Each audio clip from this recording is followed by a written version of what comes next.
Good morning. Well, here we are, Convocation 2022.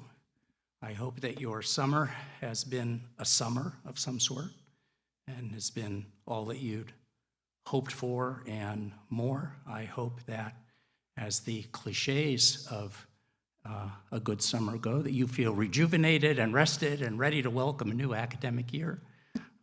Many of you here in the room have been working every day at the university all summer, so I hope that you had at least one good night before we start again. It's great to see you all in person outside the grid of rectangles, and I really appreciate this opportunity to be together again, to occupy the same physical space as we celebrate the new year. Let me begin by acknowledging some of the guests today. As you heard earlier, we're welcoming a history-making cohort of new faculty. We've hired the largest group of tenure-track faculty in the history of the university.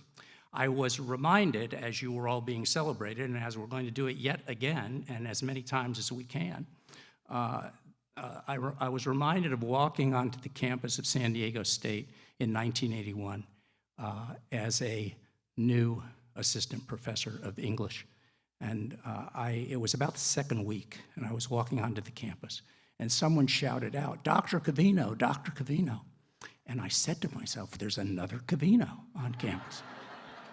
Someone else. I wonder if it's a relative. And then I realized, no, it's me. And it started my awareness that solidified that this was home, that this was my new home. So I hope that you are starting to feel as if this is your home as you join the Golden Eagle family. Once more, please, stand and let us congratulate you.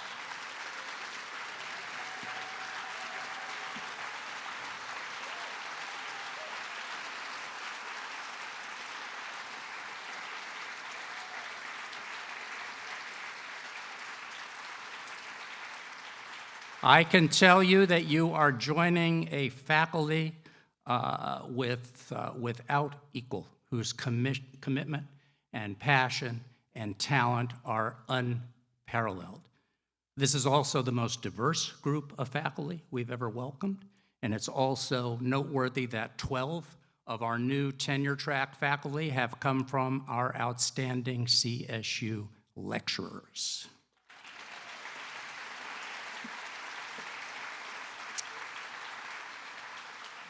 Let me also take this opportunity to introduce and welcome two new deans, Dr. Stephen Trescoma for the College of Arts and Letters, and a well-known but still new dean, Dr. Renee Blenowith from the College of Natural and Social Sciences. Stand up, please.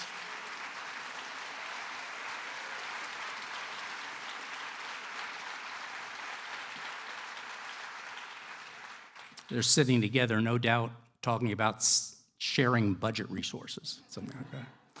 Today, we also welcome staff members from across the university whom we've not greeted before because we haven't met like this for a couple of years. So would those staff members who have joined us in the last 2 years, since 2019, anyone who's joined us from 2019 forward on our staff, could you please stand so we can say hello to you?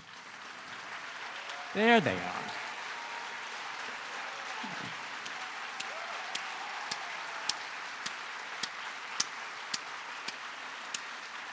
Thank you.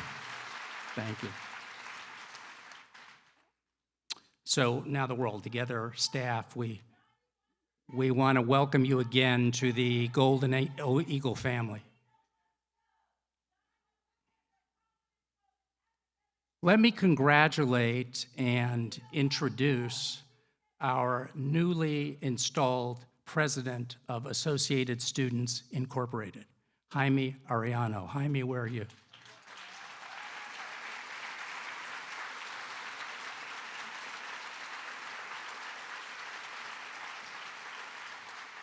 Jaime was sworn in as president on Monday. I had the honor and pleasure to do that, and we wish certainly our ASI president and our ASI officers, all the best as we look forward to a great year of working together.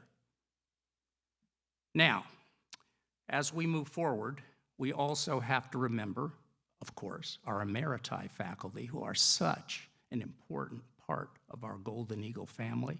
Thank you for your continued commitment to the university. And today we're also joined by members of the Board of Directors for the Cal State LA Alumni Association and members of the Board of Directors for the Cal State LA Foundation. In addition to our newer staff members, many of our long-standing staff are in the audience, including our facilities champions, who I'll talk about in a minute.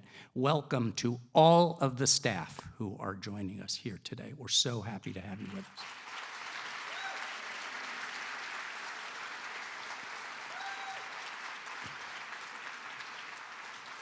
We've opened every academic year by gathering just as we're doing now. We've come together each fall to see old friends and meet new faculty, to share the excitement and hope that each fall brings, and to share this space together, this beautiful space, as a community. I have to say that the Luckman Theater has never looked lovelier than it does today, with all of us here. And I'd like to thank Maria Magulski, the Senior Executive Director for Donor Engagement and Special Initiatives, and Nicholas Mestas, the Executive Director, the new Executive Director for the Luckman Fine Arts Complex, and all of their staff for the great work on Convocation and for the season ahead. In the upcoming months, this very stage where I'm standing will be graced by an all-star lineup across the year. Dionne Warwick, Maritza, Gloria Gaynor, legendary actress Isabella Rossellini, along with some other surprises, some really great surprises that we are still confirming. Standing on this stage is always inspirational, even standing behind the cone of silence here. Reminds me of the old Get Smart show. Only people who are as old as I am will know what I'm talking about. But yeah, okay, you don't have to acknowledge it, but standing here and looking out at you reminds me of how far we've come, right? In 2020, when the pandemic forced us off campus, we moved Convocation online, but we still held a Convocation. In 2021, I stood here on this stage looking into a nearly empty auditorium while you watched the live stream online, but we still held a Convocation. Today's gathering, today's Convocation, is our first in-person one with invited guests since 2019. Once again, we're here.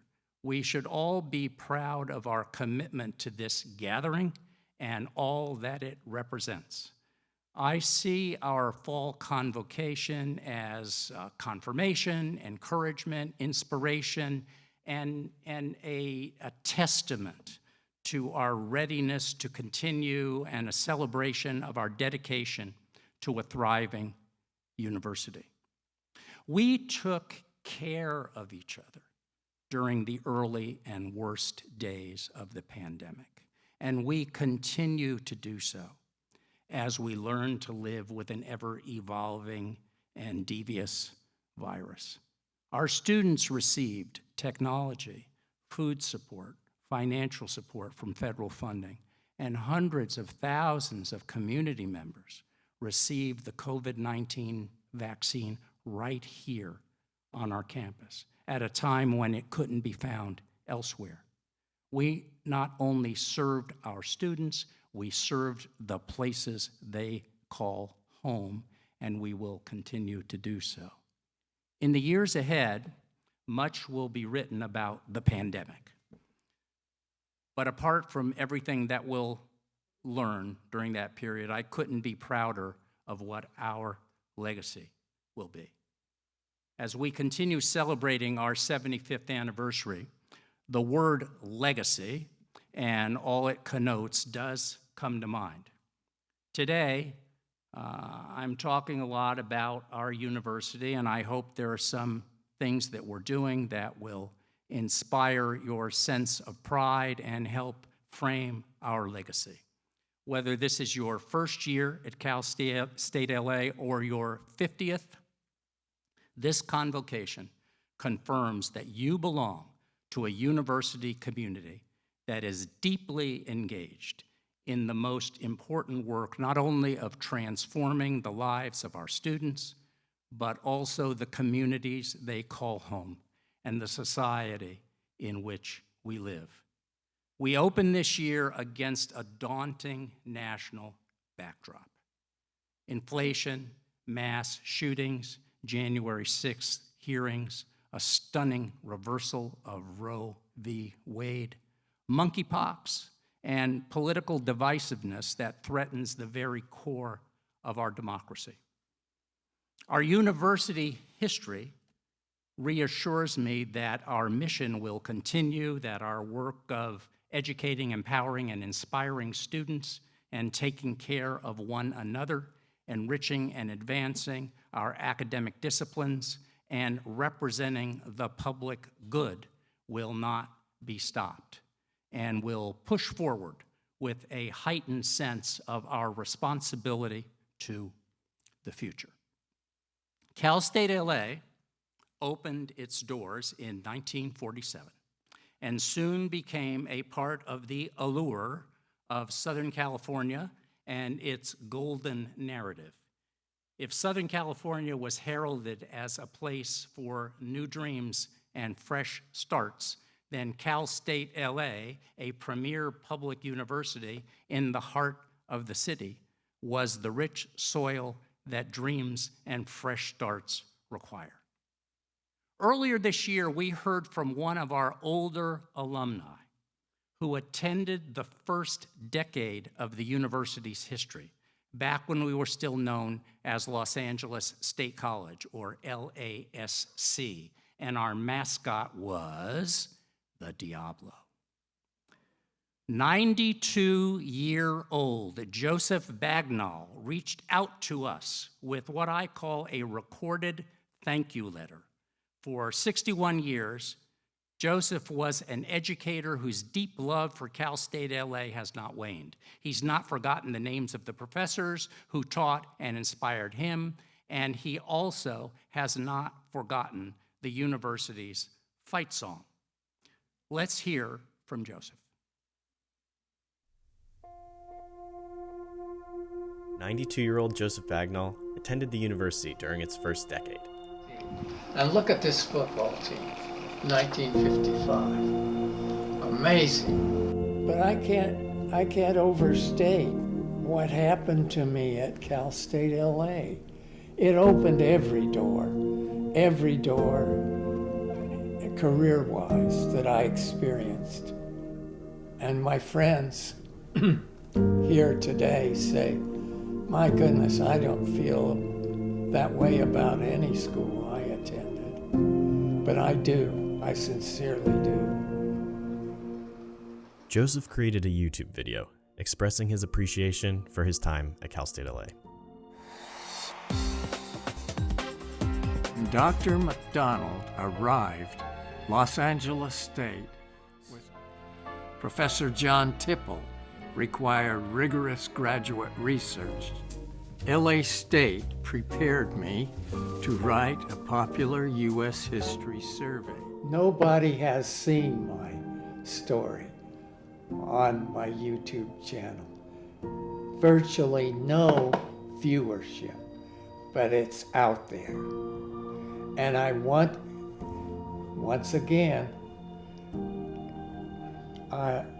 Cal State has shaped me, shaped my character, shaped my attitudes, gave me the skill set. That's my story. I don't care if only 11 people see it. It's always out there, isn't it? Forever. I don't know, at age 92, I deeply appreciate everything more than I ever have. I love life. I love my experiences, the sacred experiences in your life, the meaningful experiences. When you come to this stage of your own life, you'll realize how important parts of your life were and how important people were in your lives.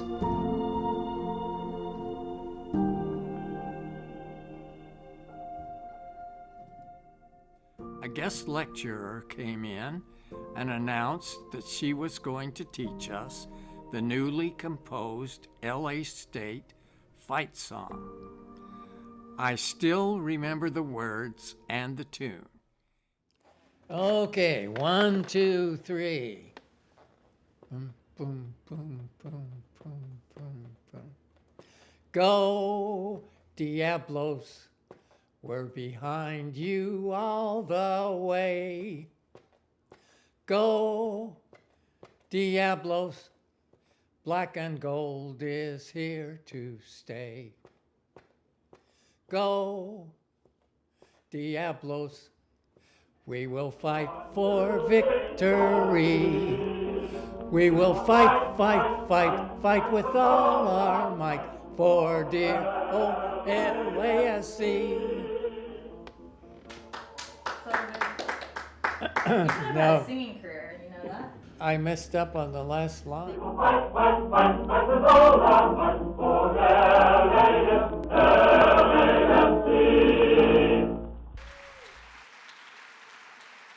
Many thanks to our videographer, Emilio Flores, for that moving video. Emilio, thank you.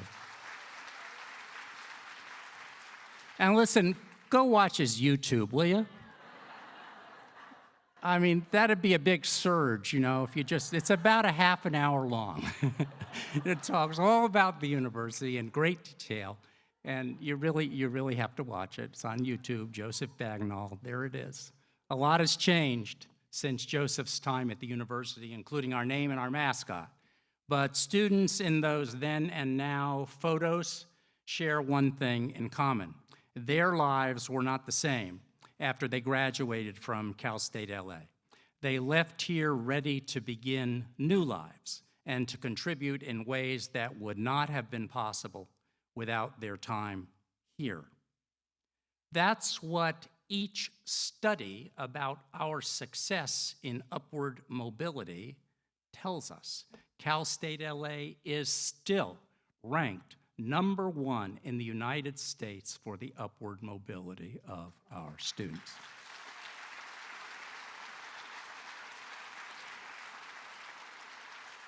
Now I got it. This is not in the script. This was in yesterday's Chronicle of Higher Education. Okay. What would Harvard University's ranking be if the only criteria considered was economic mobility? According to the Washington Post, it would be 847th. First place would go to California State University, Los Angeles.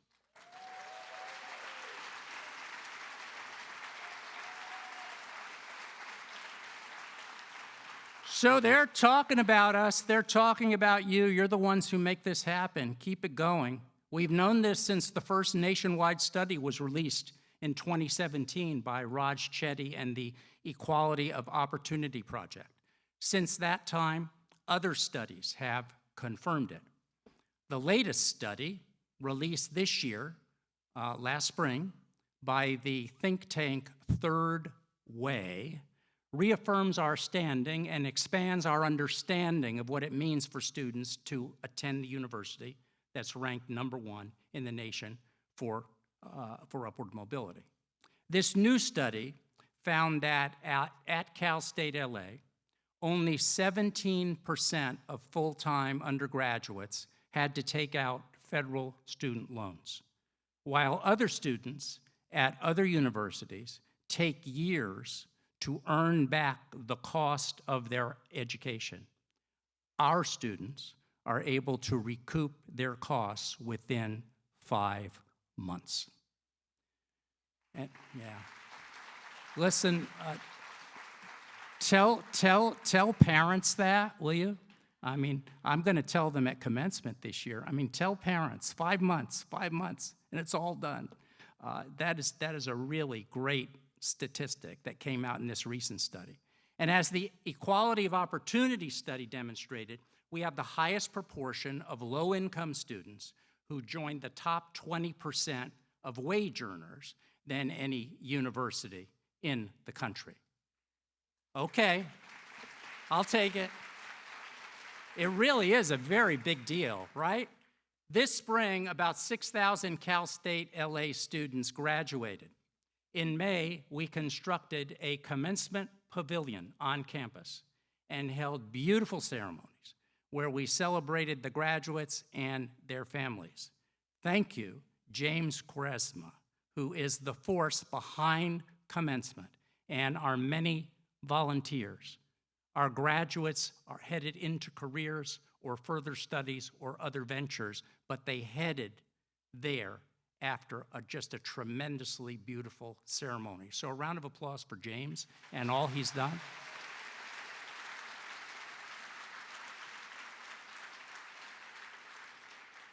The students left here with what I'll call the Cal State LA advantage, less debt as they climb up the income ladder. This fall, a new class of students will start their journey and will reap that same advantage. We always look for ways to help others understand what it means to be number one in the nation. The very short video you're going to see takes that concept and distills it. I should add that this video won a national award for excellence in communication from the Council for Advancement and Support of Education. Here it is. Did you know that Cal State LA is ranked #1 in the nation for upward mobility? This means that we're the best in the US at helping our students climb up the income ladder. A nationwide study of universities by the Equality of Opportunity Project found that Cal State LA had the highest percentage of students start college in the bottom 5th of income levels and graduate into the top 5th. A Cal State LA degree changes lives for students, their families, and their communities. Thank you to the creator of that video, Olympia Crawford, and the Office of Communications and Public Affairs. National award-winning video. As universities across the nation struggle with declining enrollment, we are making history. As you've heard earlier, as Chris mentioned and others have mentioned to you, the entering fall 2021 class featured the largest number of undergraduate students in Cal State LA's history. A total of 23,298 undergrads enrolled in fall 2021 compared to 22,000 in fall 2020, and we're poised to continue our success. That's a lot of enrollees during COVID, right? Our domestic freshman applications increased a remarkable 16% over that number from 2021. We even exceeded our pre-pandemic application numbers. So many thanks to all of you who are our best cheerleaders, and to our admissions and recruitment office working with Communications and Public Affairs and our international office for implementing new ways to reach potential students and to share our story. Our students are joining an extraordinary community. We've always maintained strong ties with the larger community that surrounds us. And with those ties, we've been shaped by defining social movements. When we say we are LA, we mean it. We are making efforts to strengthen our work as a Hispanic serving institution that celebrates the cultural wealth and strength of our students, families, and communities. I'd like to recognize some faculty, among many, who are supporting several innovative HSI programs, including Dr. Claudia Diera, Dr. Alejandro Villalpando, Dr. Kidogo Kennedy, Dr. Marla Parker, and Jason Chu. We all applaud your great work and the work of your colleagues.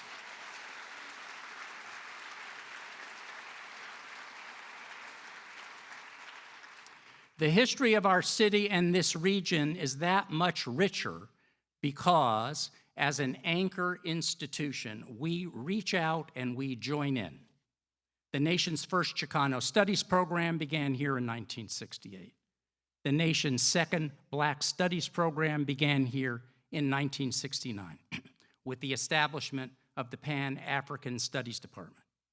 And our history of recognizing the importance of all of our histories, that broad belt of histories that comprise all the cultures that surround us, continues with the establishment of our College of Ethnic Studies. Ours is the second such college in the nation and the first in 50 years.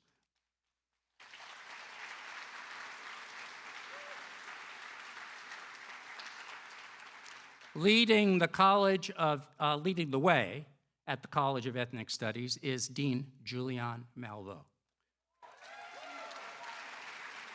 Dr. Malvo is envisioning with her faculty the work of the college in the lives of our students, the lives of our communities, in our city and national dialogue. We are supporting the efforts of the college and look forward to continuing to support those efforts. Dean Malvo, you're here today. Would you stand and let us celebrate your dedication?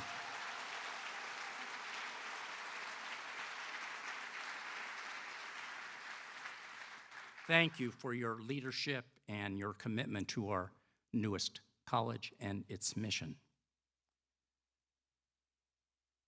This year, the College of Ethnic Studies is extending its reach into new and exciting territory with the launch of a new center and a new program to address the acute need for culturally diverse and culturally responsive health professionals. Go ahead. You're going to applaud a couple more times. The Health Professions Center and its signature program, the Martin Delaney Pan-African Studies Pathway to Medical School program, that we abbreviate that MDPAS, MD-PASS. This pathway supports students with a robust mentorship program, internships, and research opportunities as students major or minor in Pan-African studies while completing the prerequisite courses to be eligible to apply to medical and other health career schools. With this new center, Cal State LA is poised to become a regional and national leader in producing culturally diverse and culturally responsive health career professionals who are homegrown students from and trained in our local communities. The Health Professions Center provides students with linkages to professional schools and research, tutoring, and mentoring opportunities. It's open to all Cal State LA students who seek careers in medicine, dentistry, pharmacy, optometry, veterinary medicine, occupational therapy, physical therapy, podiatry, and as physician assistants. The Health Professions Center and the MD-PASS program already have unique partnerships or agreements with the USC Keck School of Medicine, the Kaiser Permanente Bernard J. Tyson School of Medicine, the Western University of Health Sciences, the Lake Erie College of Osteopathic Medicine, the Marshall B. Ketchum University, and Keck Graduate Institute. We anticipate the number of linkages to grow. This visionary work has involved many. I'd like to thank everyone involved with the center and MD-PASS, including the chair of Pan-African Studies, Dr. Nana Lawson-Bush, the fifth Dr. Bush. Would you please stand and let us thank you?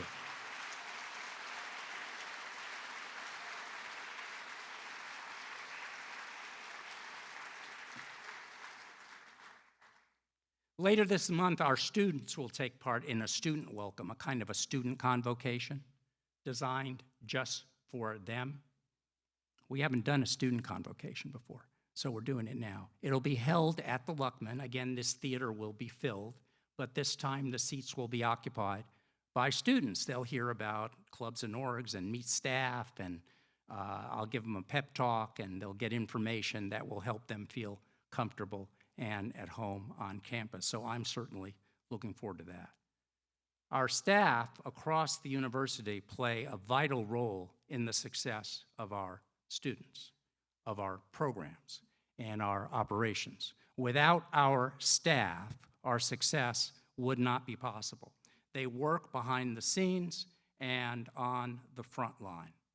The staff of the divisions of academic affairs, student life, administration and finance, advancement, and the president's office have worked hard and do work hard to ensure the success of students and the fulfillment of the university's mission. Staff are often the unsung champions of our campus. This year's recipients of the Facilities Services Champion Award are with us in the audience. I'm going to call their names and also the name of another staff designee who's won something great. And after I call your name, so listen for it now, I'm going to ask you all to stand up. So you don't have to rehearse now. We'll get to it. From our facilities champions then. Olti Ramos, General Administrative Coordinator. Custodians, Carolina Hermosillo, Patricia Barberina, Alvaro Reyes, Rosalina de la Cruz, Evita Valencia, Hilda Castillo, and Rini Avalos, Elsa Ayala, lead custodian, Philip Rodriguez, grounds worker, Victor Pacheco, light equipment operator, Kevin La, auto mechanic, David Ayala, painter, Edward Ornelas, electrician, Hoa Pham, refrigeration mechanic, Jorge Martinez, lead plumber, and Andre Gutierrez, laborer. And then there's an additional person that I want to group with them. I want to acknowledge Diane Taylor, who received the CSU Systems Procurement Professional of the Year honorable mention. Everybody whose name I just called, please stand up. Everybody who I just announced, please stand. All the champions, all the champions, all the champions. No, don't stand up and sit down. Stand up.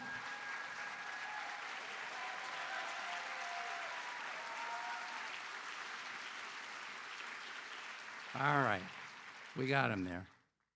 Our staff was very busy this summer. As you walk around, you'll see other additions, which I hope you'll appreciate. More outdoor furniture, tables, chairs, and umbrellas. They've been added to places around campus. Our goal is to provide outdoor places to sit and study, to meet with friends, to eat or simply relax, with charging stations, of course, nearby. Soon, you'll see a statue of our great alum, Billie Jean King, outside of the athletics building. As we mark the 50th anniversary of Title IX, we do so keenly aware of the role that Billie Jean King and other alums have played in advancing its goals. We are so grateful for the history that they made.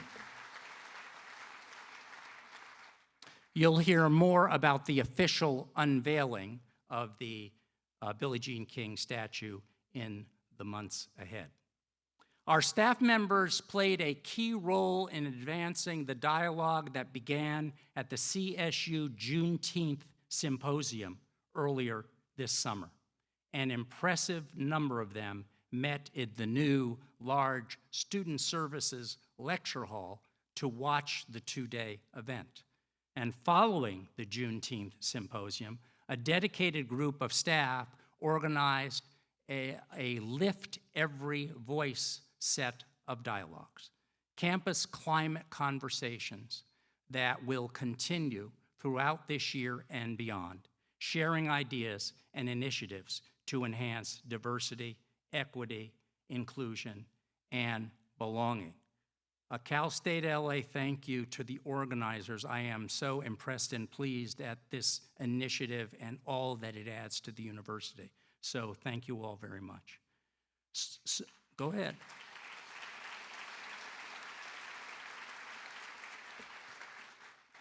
Supporting our students' mental health and well-being continues to be a top priority. We offer faculty, staff, and students the opportunity to be trained in mental health first aid.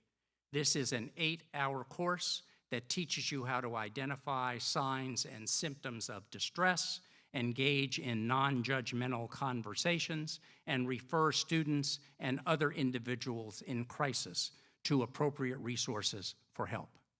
I'm happy to report that more than 1,000 faculty, staff, and students have now been trained in mental health first aid. We expect to reach more than 1,100 trained by the end of this month, and we will continue to increase that number throughout the year. The mental health first aid training is a cornerstone of our Well-Being U initiative and was relaunched by CAPS and the Dean of Students Office in the spring after being reworked to offer in-person, hybrid, and virtual options, as well as a recertification course for those who had initial training in mental health first aid that's more than 3 years old. So CAPS and the Dean of Students have expanded the number of campus facilitators and have offered department-specific trainings for housing and public safety. We plan to offer trainings for other departments, colleges, and students, and a dozen trainings for faculty and staff are scheduled to be available throughout the academic year. So I encourage you to get certified or recertified and join the growing number of well-being ambassadors. I hope to see you wearing your green, is it up there? Yeah, We Care, I Care, Let's Talk button on campus so students know that you're here to help. I'll be wearing mine, and we can get engaged together. From the mental health first aid training to our new community service officers and community care advocates, whom I'll discuss in a moment, we're deepening our support for well-being and expanding a culture of well-being awareness on campus. Our counseling and psychological services works very hard to meet the needs of our students. Doing this work at this moment in history requires a student's first lens, innovation, and fortitude. Under the stellar leadership of Dr. April Clay, CAPS is beginning this year with a full complement of psychological counselors and looking back on a year during which students in crisis were seen by a counselor immediately and students with less urgent needs were seen within a week. That responsiveness will continue under Dr. Clay's leadership. Last spring, we officially opened the Janus Cordova Garden of Well-Being. It's a very nice place. It's right in between the health center and the career center, right? Students told us over and over again, year after year, especially Debbie and me when we went to large student group meetings, how much they wanted a garden space on campus. Because of the generosity of our supporters, we dedicated that garden in April. The garden is supported by the gifts of a range of donors and is named for the late spouse of Richard Cordova, a distinguished alum who served as co-chair of our comprehensive fundraising campaign. The Janus Cordova Garden of Well-Being is at the heart of our Well-Being U initiative, which offers resources, programs, and events to support the mental and physical well-being of students and to promote the holistic wellness of the entire Cal State LA community. So check out the website, Wellbeing U, for podcasts, for special events that will take place on Wellbeing Wednesdays throughout the year, and an archive of great presentations from our speaker series. I must add that the unrelenting and driving force for the construction of this garden and a perennial donor to Well-Being U, and the founding voice for Well-Being U is Debbie Covino. Thank you, Debbie.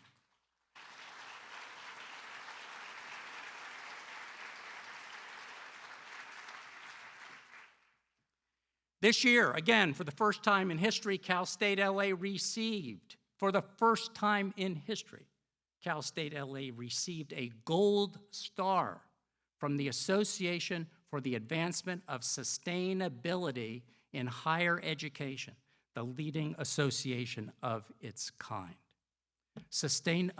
Brad Haydell is the person who has been moving this initiative forward and is a central reason why we have earned this gold star rating. And this is a very big deal. It means that we're headed in the direction of becoming golden all the way across the campus. So congratulations. Thank you, Brad, for the gold star. To be an inclusive campus that fosters belonging requires thinking in new ways of what it means to be together, particularly with the pressures, needs, expectations, and complications heightened by the pandemic. Our community is not immune to the problems and trends that we see in the larger society. Our Department of Public Safety, led by Chief Larry Bohannon, has hired a new group of community service officers to assist and serve our community. The primary role of community service officers is community outreach and engagement. These 6 new officers are part of our collaborative efforts to reimagine law enforcement on campus and to build trust with the community we serve. The community service officers are trained in first aid, CPR, conflict de-escalation, and mental health first aid. Calls to our Department of Public Safety, of course, span a wide spectrum of needs. Our new community service officers will expand our options for responding to those needs and will help us better serve our campus. Community service officers are sort of an intermediary resource, a middle space between our Eagle Patrol and our public safety officers. They are unarmed, and they are, in the fullest sense, peace officers. The community service officers will be highly visible on campus in areas such as the student services building, student housing, and at certain events. They'll be available to help provide safety escort services, patrol parking lots, and to serve our campus along with the larger corps of public safety officers. Many of our new CSOs are, as are our public safety officers, alumni of Cal State LA, so it's wonderful to have them with us. They will work closely with our community care advocates in our new community care program. This is a program that is run through Counseling and Psychological Services and the Dean of Students Office. It's dedicated to fostering a safe and welcoming environment on campus. Community care advocates are trained in mediation conflict resolution, and peace building. They can assess and peacefully diffuse a situation that may be of concern, minimizing the need to involve public safety officers. Staff, faculty, and students can request that an advocate respond to a life-threatening situation that might need de-escalation or support, such as a campus conflict or a student who is experiencing a mental health crisis. The advocates offer informational workshops about their work and collaborate with public safety to help develop public safety outreach programs to increase effective communication with students and to help build a strong relationship of mutual trust between public safety and the campus community. The Community Care Advocates team is guided by CAPS Director, Dr. April Clay, and includes student, faculty, and staff advocates who are available to support the campus community. Student community care advocates may include interns from academic programs, such as counseling, psychology, social work, criminal justice, and nursing. They are supplying us with a number of great community care advocates. So that's a mix of stuff, right? My convocation addresses are always a mixed experience. We're celebrating, we're updating, we're announcing and reflecting, especially in a milestone anniversary year like this one. And in 2018, speaking of milestones, we announced our first comprehensive capital campaign in the history of the university. Our goal was to raise $75 million by the time we reached our 75th anniversary. Well, here we are in our 75th anniversary year, and I'm proud to report that the campaign has raised more than $101 million.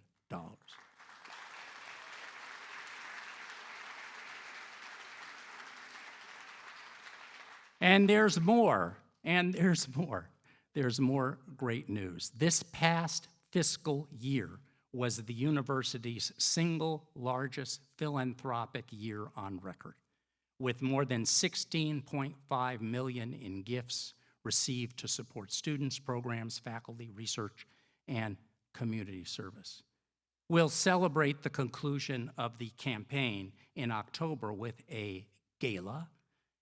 The campaign's great success was possible because of the more than 16,000 donors who gave, including many of you. So to everyone who has contributed, our staff, our faculty, our emeriti faculty, our friends and supporters, a very deep thank you for making our campaign a success. Because of you, we will be able to enrich the lives of generations of students to come. Cal State LA's legacy of service is a bridge that links us to communities. The list of ways that our students, faculty, and staff serve is long, deep, and varied. We're proud of this service, proud that our community understands the critical value of service.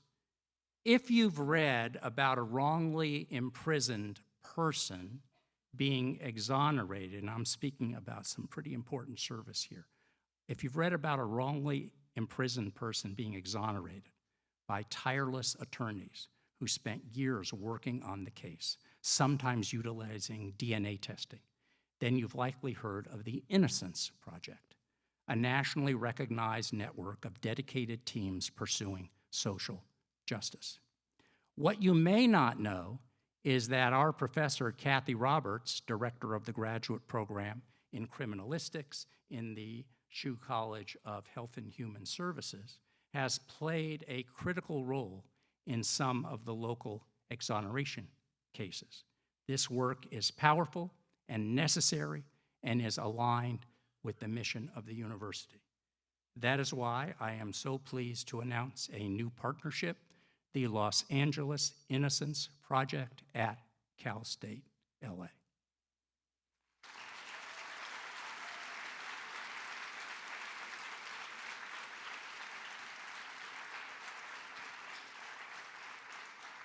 By joining forces, we will intensify our dedication to transforming the lives of individuals, families, and communities. I'd like to introduce the director of the Los Angeles Innocence Project at Cal State LA, Paula Mitchell. Paula, where are you? Where are you? There she is.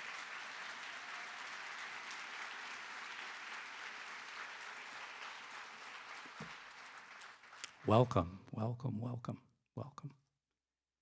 The Los Angeles Innocence Project at Cal State LA will be housed in the Shoe College of Health and Human Services, which is home, of course, to the Hertzberg Davis Forensic Science Center with its labs and the California Forensic Science Institute, which is headed by Dr. Kathy Roberts. Kathy, where are you? There she is.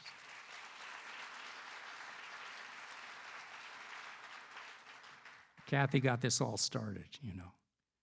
But we've had a lot of help, some pretty impressive help. The partnership will be supported initially by $1 million gift. The gift was made by an individual who knows well the work of Paula Mitchell and her team. That's because Paula and her team spent 2 years doing the legal work that led to his exoneration after he spent 32 years in prison for a crime he did not commit. Our $1 million man is Andrew Wilson, and he's with us today. Andrew, here he is.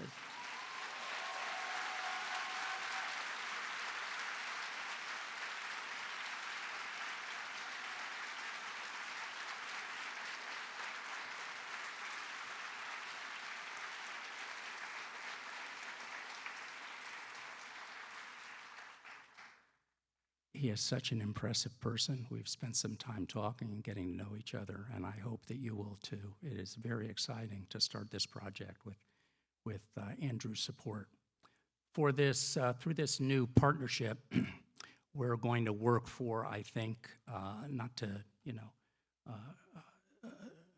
beat a dead cliche, but this is true in this case. We're going to work for liberty and justice for all, really. And again, to Paula Mitchell and her team of attorneys, and to Andrew Wilson and his family, you are now officially part of the Golden Eagle family. So welcome, welcome, welcome.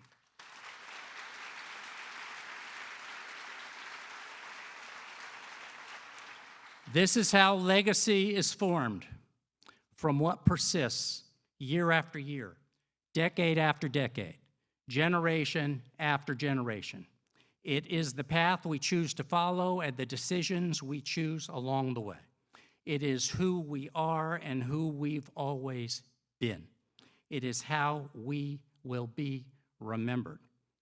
It is my great honor to be part of the Cal State LA legacy.